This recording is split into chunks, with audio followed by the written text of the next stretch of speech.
Baik. Bismillah, Assalamualaikum warahmatullahi wabarakatuh. Alhamdulillah, wassalatu wassalamu ala rasulillah wa ala alihi wa ashabihi wa man tabi'ahum bi ihsanin ila yaumil qiyamah.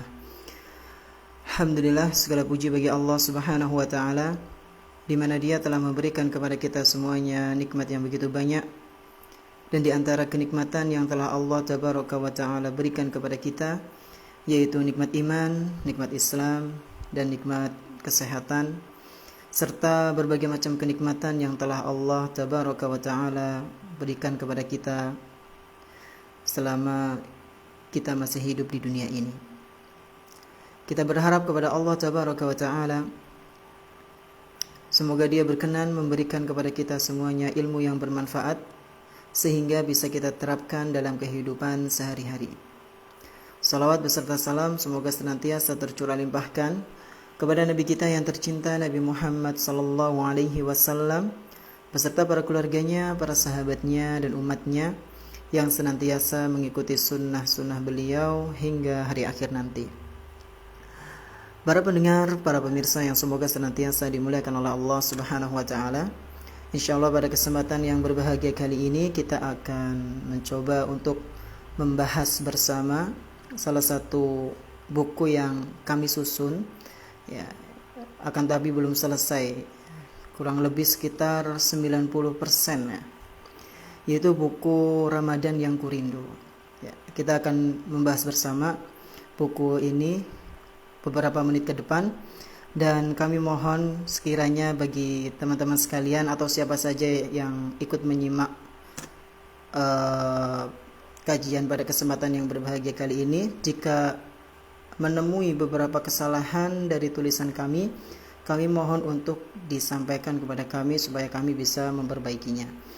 Baik, langsung saja untuk menyingkat waktu, kita ke mukadimah terlebih dahulu, yaitu sekapur sirih, ya, dari buku Ramadan yang Kurindu. Sekapur sirih ini ya bisa kita artikan sebagai kata sambutan, mukadimah, atau pendahuluan. Ya.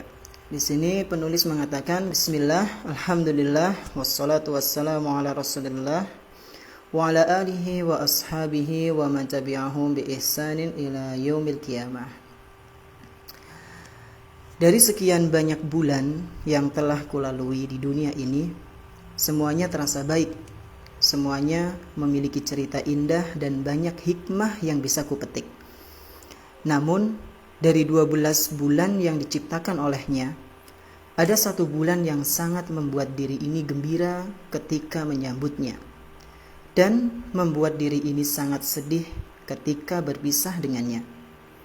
Sebuah bulan yang telah Allah subhanahu wa ta'ala ciptakan penuh dengan keistimewaan.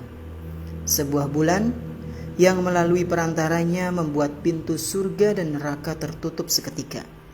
Setan-setan dibelenggu. Amal soleh begitu mudah untuk dikerjakan. Banyak kaum muslimin yang merindukan. Ramadan adalah salah satu bulan yang sangat dinanti-nanti kedatangannya oleh kaum muslimin, baik yang tua maupun yang muda. Mereka semua berlomba-lomba menyambut bulan mulia tersebut dengan sebaik mungkin. Begitu banyak keutamaan di dalamnya, betapa banyak orang yang rindu dengan kedatangannya. Buku yang sedang Anda pegang ini secara umum akan mengupas tentang keutamaan bulan Ramadan dan beberapa amal soleh yang sangat dianjurkan untuk dikerjakan di bulan tersebut. Semoga buku yang sederhana ini bisa bermanfaat bagi saya pribadi dan siapa saja yang ikut serta membaca rangkaian-rangkaian kata di dalamnya. Sallallahu ala nabiyyina Muhammad wa ala alihi wa ashabihi wa man tabi'ahum bi ihsanin ila yaumiddin. Baik, kita langsung saja ke pembahasan pertama, yaitu bab pertama. Dan di setiap kolom atau di setiap halaman yang kosong kami berikan kata-kata di sini untuk mengisi kertas yang kosong, sehingga bisa dibaca nanti kalau misalnya PDF-nya udah selesai untuk dibagikan secara gratis. Baik, di pembahasan pertama kita akan membahas tentang pengertian puasa. Apa itu puasa? Ya. Baik, kita akan membacanya. Bulan Ramadan identik dengan ibadah puasa. Seringkali ketika mendengar kata Ramadan, maka otak kita langsung mengarah ke ibadah puasa. Mengapa bisa demikian? Karena puasa adalah ibadah yang setiap hari dikerjakan pada bulan tersebut. Baik yang muda maupun tua, laki-laki maupun wanita, yang tidak ada uzur syar'i, mereka semua mengerjakannya, yaitu mengerjakan ibadah puasa di bulan Ramadan. Tapi ngomong-ngomong masalah puasa, sudahkah kita tahu apa pengertian dari puasa dan hukumnya? Nah, inilah masalah yang cukup menarik untuk dibahas sebelum kita masuk ke tema pembahasan tentang istimewanya bulan Ramadan. Ya, kita langsung ke pengertian puasa. Puasa atau siam secara bahasa adalah menahan diri dari sesuatu. Ya, puasa itu secara bahasa artinya adalah menahan diri dari sesuatu. Nah, sedangkan menurut istilah syar'i, ya, menurut istilah, puasa itu adalah al-imsaku 'anil akli wasyarabi wasairil mufattirati ma'an niyati min tulu'il fajri shadiq ila ghurubis syamsi, yang artinya menahan diri dari makan, minum, dan pembatal-pembatal lainnya yang disertai dengan niat sejak dari terbit fajar shadiq sampai terbenamnya matahari. Nah, pengertian ini kami dapatkan di kitab Fikih Al-Muyassar. Para pendengar rahimani wa rahimakumullah, perlu kita ketahui bersama bahwa fajar itu terbagi menjadi dua. Yang pertama adalah fajar shadiq dan yang kedua adalah fajar kadzib. Apa itu fajar shadiq dan apa itu fajar kadzib? Fajar shadiq yaitu sebuah cahaya yang memancar lagi membentang di waktu subuh. Ya, sebuah cahaya yang memancar lagi membentang di waktu subuh. Cahaya tersebut sebagai tanda bahwa waktu malam telah berakhir, yang kemudian berganti dengan permulaan pagi. Pada saat inilah kita dilarang untuk makan, minum, dan berjima, ya, berhubungan badan ketika berpuasa. Nanti insya Allah ada pembahasannya sendiri. Nah, sedangkan yang dimaksud dengan fajar kadzib yaitu sebuah cahaya yang muncul setelah fajar shadiq. Ia memancar terang ke atas. Jika boleh digambarkan, cahaya tersebut bentuknya hampir mirip ekor serigala. Jadi kalau misalnya teman-teman sekalian di waktu pagi itu melihat ada cahaya yang memancar ke atas dan mirip dengan ekor serigala cahayanya itu, maka itu adalah fajar kadzib. Kemudian di sini kami membawakan permisalan. Jika ada seorang muslim yang berpuasa, lalu dia makan bakso di siang hari karena lupa. Ya, karena lupa. Tidak ada niatan sama sekali untuk membatalkan puasanya. Lalu dia baru ingat setelah memakan beberapa butir bakso. Kemudian berhenti tidak melanjutkannya, maka puasanya tidak batal. Ya. Jika udah makan bakso karena lupa, ya, dan tidak niat untuk membatalkan puasa, maka puasanya tetap sah, asalkan kalau ingat dia langsung berhenti. Ya. Namun jika dia tetap melanjutkan dalam keadaan sadar, ya, baca pura-pura lupa, maka puasanya batal. Dan nanti ada pembahasannya sendiri insya Allah. Itulah pengertian puasa secara ringkas. Kemudian yaitu rukun puasa. Sekurang-kurangnya puasa memiliki dua rukun. Sekurang-kurangnya puasa itu memiliki dua rukun. Yang pertama apa itu? Yang pertama adalah menahan diri dari perkara-perkara yang membatalkan, ya, sejak terbitnya fajar. Yaitu fajar apa maksudnya? Maksudnya adalah fajar shadiq sampai terbenamnya matahari. Menahan diri dari perkara-perkara, dari hal-hal yang bisa membatalkan dirinya atau membatalkan puasa tersebut. Sejak kapan? Sejak terbitnya fajar shadiq sampai terbenamnya matahari. Perkara-perkara tersebut yaitu berupa makanan, minuman, dan hal-hal dan segala hal yang bisa membatalkan puasa. Semisal jima, kemudian onani dan yang semisalnya. Ini bisa membatalkan puasa. Dan nanti insya Allah sekali lagi ada pembahasannya tersendiri. Di antara dalil yang menunjukkan hal ini yaitu firman Allah Subhanahu wa taala yang berbunyi fal'ana bashiruhunna wabtaghu ma kataballahu lakum wa kulu washrabu hatta yatabayyana lakumul khaytul abyadu minal khaytil aswadi minal fajr thumma atimmus siyama ilal lail. Sekarang campurilah mereka dan carilah apa yang telah ditetapkan oleh Allah bagi kalian. Bagi yang sudah berkeluarga, ketika sudah masuk waktu malam, maka dipersilahkan mencampuri pasangannya, istrinya, suaminya. Dan carilah apa yang telah ditetapkan oleh Allah Subhanahu wa taala bagi kalian, yang dibolehkan oleh Allah. Makan dan minumlah hingga jelas bagi kalian perbedaan antara benang putih dan benang hitam, yaitu fajar. Kemudian sempurnakanlah puasa kalian sampai datang malam hari. Al-Quran Surat Al-Baqarah ayat 187. Benang putih dan benang hitam yang dimaksud dari ayat di atas yaitu siang dan malam. Siang dan malam. Ini dijelaskan dalam kitab Fikih Al-Muyassar.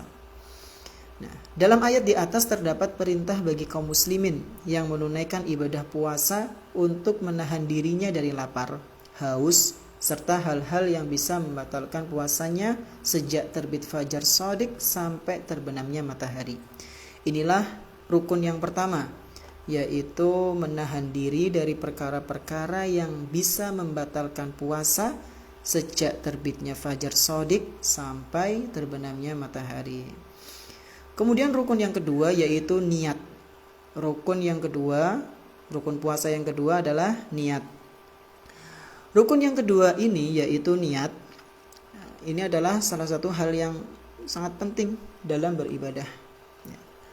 Hal inilah yang akan membedakan antara puasa orang-orang beriman dan orang-orang munafik. Orang-orang yang memang benar-benar mengharapkan pahala dari Allah dan orang-orang yang hanya sekedar ikut-ikutan. Yang membedakan itu adalah niatnya. Niat juga akan membedakan siapa yang hanya dalam tanda kutip ikut-ikutan puasa dan siapa yang memang benar-benar puasa karena Allah Subhanahu wa taala. Niat juga akan membedakan mana puasa sunnah dan mana yang puasa wajib. Jadi kalau ada seseorang dia tidak niat ketika berpuasa, maka bisa jadi puasanya itu tidak diterima, puasa wajib ya. Dari Umar bin Al-Khattab radhiyallahu anhu, bahwasanya beliau pernah mendengar Rasulullah sallallahu alaihi wasallam bersabda, "Innamal a'malu binniyati wa innamal likulli imri'in ma nawa." Sesungguhnya semua amalan itu tergantung niatnya dan setiap orang akan mendapatkan sesuai dengan apa yang ia niatkan. Hadis sahih riwayat Bukhari Muslim. Ini adalah dalil tentang wajibnya niat, tentang betapa pentingnya niat dalam suatu amalan. Karena itu yang akan memberikan kepada kita atas izin Allah Subhanahu wa taala balasan. Dan balasan itu sesuai dengan niatnya. Wa innamal likulli imri'in ma nawa. Setiap orang itu akan mendapatkan sesuai dengan apa yang ia niatkan. Dalam riwayat lain juga disebutkan bahwa Rasulullah sallallahu alaihi wasallam pernah bersabda, "Man lam yujmi' as-siyama qabla al-fajri fala siyama lahu." Barang siapa yang belum berniat puasa sebelum fajar, maka puasanya tidak sah. Dalam artian dia berniat puasa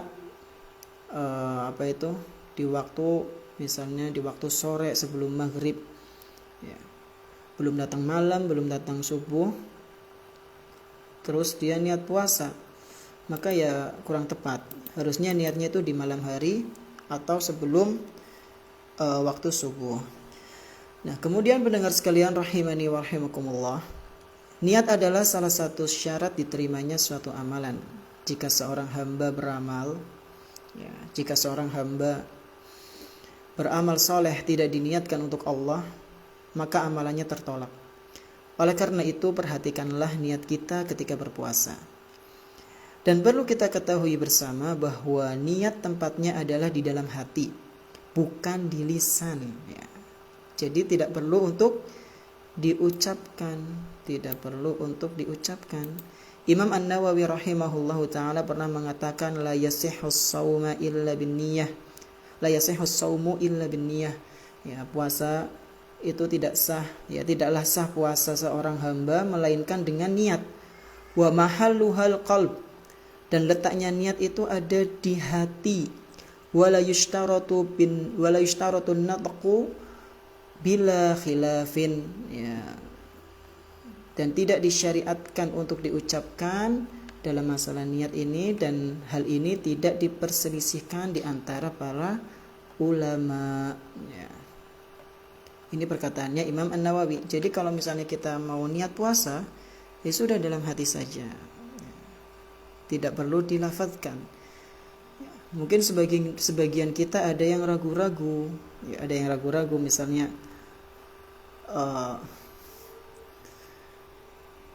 sahur, kemudian padahal dia sudah makan sahur, kemudian keesokan paginya dia masih ragu, aduh semalam aku niat apa enggak ya. Nah, padahal dia ikut makan sahur. Perlu diketahui bersama bahwa makan sahur itu adalah salah satu tanda dia sudah niat mau puasa, ya. Jadi tidak perlu termakan ragu-ragu dari syaitan. Intinya ala kulli hal, niat itu ada di dalam hati. Kemudian para pendengar rahimani wa rahimakumullah, untuk puasa wajib di bulan Ramadan, maka harus ada niat di malam hari setelah matahari tenggelam. Ingat ya, setelah matahari tenggelam. Jika niatnya dilakukan sebelum tenggelamnya matahari, maka tidak sah puasanya. Begitu pula jika berniat setelah masuk fajar, subuh, ketika waktu subuh udah datang, ya, matahari sudah, apalagi kalau matahari sudah terbit waktu duha, ya, maka tidak sah puasanya, puasa wajibnya, ya. Adapun puasa sunnah, maka ini fleksibel, ya.